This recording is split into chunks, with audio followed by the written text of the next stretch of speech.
මගේ දඩස්සේ අවුරුදු 8ක් 9ක් විතර කැක්කුමක් තිබුණේ. දවස් 14ක් විතර මම බෙහෙත් කරා. ඉතින් මට ගොඩාක් හොඳයි දනිස්ස.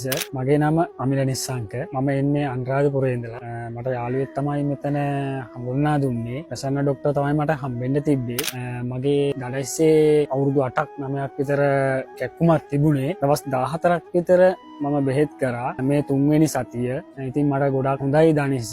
දැන් මේ අවසාන බෙහෙත් ටික මම අරන් යන්නේ. ඇත්තටම අවුරුදු 7ක් 8ක් තිබ්බ එක දවස් 21න් 25න් විතර වාගේ හුඟක් හොඳ වුණා. ලෙස්සලා වැටෙන්න ගිහින් තමයි එහෙම උනේ. මට මං ගණන් ගත්තේ ඊට පස්සේ මම රට ගියා. ඊට පස්සේ රට ගිහිල්ලා අවුරුදු 6ක් විතර එක දිගට වැඩ කරා. ඉතින් කැක්කුමයි. එක එක ටැබ්ලට් බිබී කැක්කුම නැති වෙන්න එහෙම කරා. ඊට පස්සේ තමයි ඔය රට ඉඳලා නෝනාට යාළුවෙක් කියලා තමයි මෙතෙන්ට ආවේ මම.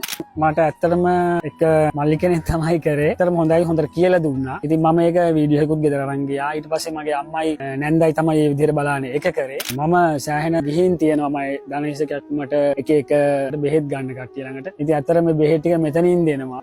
මේ ඉතින් අරන් ගිහිල්ලා එන ලේසි පහසුයි බෙහෙත් ටික බැඳ ගන්න. ඇත්තටම සතුටුයි මට. මට ටොයිලට් එකකින් ගන්න බැරුව කමෙන්ට් එකක් අයි කරලා ඕවා කරා මම. ඉතින් එඳා දැන් සෑහෙන දුරට පහසුයි හොඳයි. දැන් සෑහෙන ඇවිදින්න පුළුවන්. නැත්නම් ඉස්සර ටිකක් ඇවිදිනකොට කැක්කුම එනවා මට. ඉතින් ඇත්තටම හොඳයි.